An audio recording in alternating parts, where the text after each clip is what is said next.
রাধে রাধে, শুভ সকাল বন্ধুরা। তোমরা সবাই কেমন আছো? আশা করি খুব ভালো আছো। আমিও খুব ভালো আছি। মুর্শিদাবাদের ছোট্ট একটি গ্রাম থেকে আমি মেনকা। আমার চ্যানেলে তোমাদের সবাইকে স্বাগতম।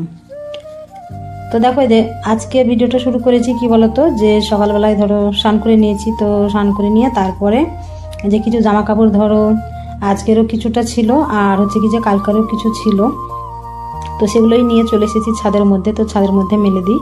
আর আমাদের এখানে তো প্রত্যেক দিন তোমার বৃষ্টি হচ্ছে, তো এত বৃষ্টি হচ্ছে কি বলবো। তো আমাদের এখানে ধরো যেসব ধরো গর্ত মানে জমি, তারপর হচ্ছে ধরো খাল গর্তগুলো সব জলে একদম ভর্তি হয়ে গেছে। মনে হচ্ছে যে বন্যা এসে গেছে।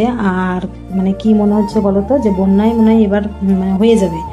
তো ধরো জলে সব ভেসে গেছে। তো মানে বৃষ্টি আর কোনোদিন ধরো ছাড়ান হচ্ছে না। আর আকাশ দেখে বুঝতেই পারছো কেমন মেঘ, চারি সাইডে মেঘ লেগা আছে। তো কিন্তু কি বলতো, যে তোমার রোদ নেই, কিন্তু তবুও ধরো মেলে দিলাম, যে একটু ধরো হাওয়া বাতাস লাগলে জিনিসগুলো ধরো ঝরঝরে হয়ে যাবে। আর যদি রোদ ধরো হয় একটু, যদি এক ঘন্টাও যদি রোদ হয়, তাহলে ধরো জিনিসগুলো শুকিয়ে যাবে। তো তার জন্য অনেকগুলো জিনিস ছিল, আজকের কিছু ছিল, আবার ধরো কালকেরও কিছু ছিল, শুকোয়নি, রোদ তো হচ্ছেই না। তো তার জন্য সবগুলোকেই মেলে দিলাম। আর যে দেখতেই পাচ্ছ যে কেমন জল। তো তারপর ছাদে থেকে এসে পুজো দিয়ে দিয়েছি। পুজো দিয়ে তারপরে একটু ধরো চা খেয়েছি। চা খেয়ে যে চলে এসেছি রান্না করতে। তো আজকে রান্না করব কাঁকরোল আলু ভাজা করব, আর এই যে কুমড়ো। তো কুমড়ো ধরো বাড়ির কুমড়োই, যে আমি একটা আমাদের এই চালের মধ্যে কুমড়ো গাছ লাগিয়েছি, তো সেই টাটকা ধরো কুমড়ো ভেঙে নিলাম। ভেঙে নিয়ে সেটাকে তোমার আলু আর হচ্ছে কি যে কুমড়ো দিয়ে একটু ঝোল করব। তো বাড়ির ধরো টাটকা সবজি ভেঙে খেতে তো একদম বেশ লাগে ধরো। তো তার জন্যে ধরো কুমড়োটা একদম কচি ছিল, তো ভাবলাম যে একটু ভেঙে নিয়ে একটু ঝোলের মতো করি। তো ওই যে করে নিয়েছি। তো খেতে বেশ ভালো লাগছিল, টাটকা সবজি ধরো, তো বেশ ভালো লাগছিল খেতে। তো এই যে রান্নাটা করে নিলাম, করে নিয়ে তারপরে যে চলে আসলাম উনুনটাকে লিকাতে। তো উনুনটাকে লিখে নিই। তো একটু ধরো মাটি ছেড়ে গেছে, তো সেখানে ধরো একটু মাটি দিয়ে দেবো, মাটি দিয়ে লেপে নিব। লেপে নিয়ে তারপর উনুনটাকে লিখাবো। লিখিয়ে তারপরে কী করবো বলো তো। তো এখন সকাল থেকে ধরো এখনও বৃষ্টি হয়নি, তবে জিনিসগুলোকে ভাবছিলাম যে শুকোবে না, রোদ হবে না। তো একটু ধরো রোদ হয়েছিল, তো মানে খুব ধরো ঝাঁঝালো রোদ হয়নি, তবে হালকার মধ্যে রোদ হয়েছে। কিন্তু জিনিসগুলো ধরো যেহেতু আগেকার দিনের বেশি ধরো জিনিস ছিল, তো শুকিয়ে গেছে। তো সেগুলো ধরো সব এনে ধরো রেখেছি, রান্না করে নিয়ে এসেছি। বৃষ্টির ভয়ে আগে নিয়ে চলে এসেছি, যে কখন হয়তো চলে আসবে। তো আমার এইদিকে কাজ করতে করতে তার মানে আমি ধরো নামিয়ে জিনিসগুলোকে এনে রেখে দিই। তো তার জন্য ধরো এনে রেখে দিয়েছি। রেখে দিয়ে তারপর আবার এই যে সমস্ত কাজ করতে ধরো লেগেছি। তো এই যে উঠোনটা ধরো ঝাড় দেবো। তো উনুন তো লিখালাম।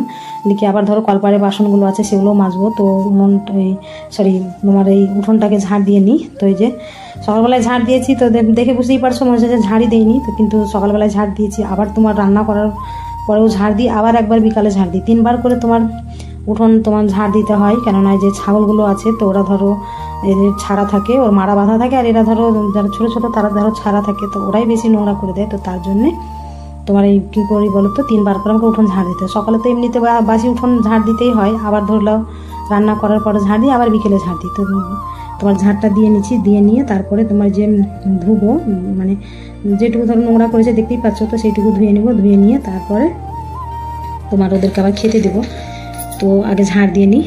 তো যে সমস্ত বন্ধুরা আমার ভিডিও দেখছো, তো আমার পাশে আছো, তো বন্ধুদের মানে তোমাদের কাছে একটাই ধরো অনুরোধ, যে তোমরা ভিডিও দেখবে কিন্তু লাইক করতে একদম ভুলবে না।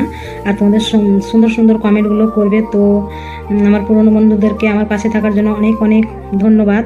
আর যে সমস্ত নতুন বন্ধু হয়ে এখন আমার পাশে আছো, তো সেই সব বন্ধুরা যদি আমার চ্যানেলটাকে সাবস্ক্রাইব করোনি, অথচ আমার ভিডিও দেখছো, তো সেই সব বন্ধুদেরকেই অনুরোধ করে বলছি যে তোমরা আমার চ্যানেলটাকে সাবস্ক্রাইব করে নিও। আর আমার ভিডিও দেখার সময় লাইক করতে একদম ভুলবে না। লাইক করবে, একটা লাইকে এমন কোনো কিছু যায় আসে না। আর তোমার মানে আমার ভিডিও কেমন হচ্ছে কমেন্টের মাধ্যমে জানাবে। তো তোমরা আমার পাশে থেকো, আমাকে একটু সাপোর্ট করো। তোমরা সাপোর্ট না করলে আমি কিছুতেই এগোতে পারবো না, বুঝতেই পারছো। যেহেতু ধরো নতুন আমি চ্যানেল খুলেছি, তো ভিডিওর সম্বন্ধে কোনো কিছু যদি ভুল ত্রুটি করি তো একটু মানিয়ে নিও।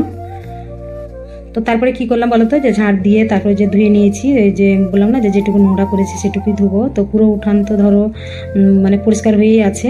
তো যে অল্প মানে ওরা যেটুকু নোংরা করছে সেটুকুই ধুলাম, ধুয়ে তারপরে এই যে গরুটাকে খেতে দেবো। তো তার জন্য ওদেরকে তো খেতে দিয়ে দিয়েছি ঘাস, আর এগুলো হচ্ছে যে গরুর ঘাস ধরো। তো এগুলো আর বেশি নেই জানো, এতদিন ধরো মাঠে যেতে হতো না, তো এই যে অল্প কটা আছে, তো মানে ফুরিয়েও এসছে। তো এবার থেকে মাঠে এবারে মানে কি বলতো ঘাস আনতে যেতে হবে ছাগলদের জন্যে। তো তারপরে ওই যে ঘাসগুলোকে কেটে গরুকে খেতে দিয়ে দিলাম, খেতে দিয়ে তারপরে হাত মুখ দিয়ে ফ্রেশ হয়ে বাড়িতে মানে ঘরে এসে খাওয়া দাওয়া করে নিয়েছি, করে নিয়ে তারপরে যে বললাম না যে জিনিসগুলোকে সব ঘরের মধ্যে এনে রেখেছি, তো সেই সব জিনিসগুলোকে যে ভাঁজ করতে বসে গেছি। তো ভাঁজ না করলে একদম ভালো লাগে না, ঘরের মধ্যে এলোমেলো দেখতে ভালো লাগে না, এমনি তো কোনো জিনিস ধরো শুকাচ্ছে না, আর যেহেতু শুকিয়ে গেছে তার জন্য ভাবলাম যে ভাঁজ করে রেখে দিই। তো আমার ভিডিওটা এখানে শেষ করছি বন্ধুরা। তো ভিডিওটা কেমন হয়েছে অবশ্যই জানাবে। সবাই খুব ভালো থেকো, সুস্থ থেকো, দেখা হচ্ছে আবার একটা নতুন ভিডিওর সাথে।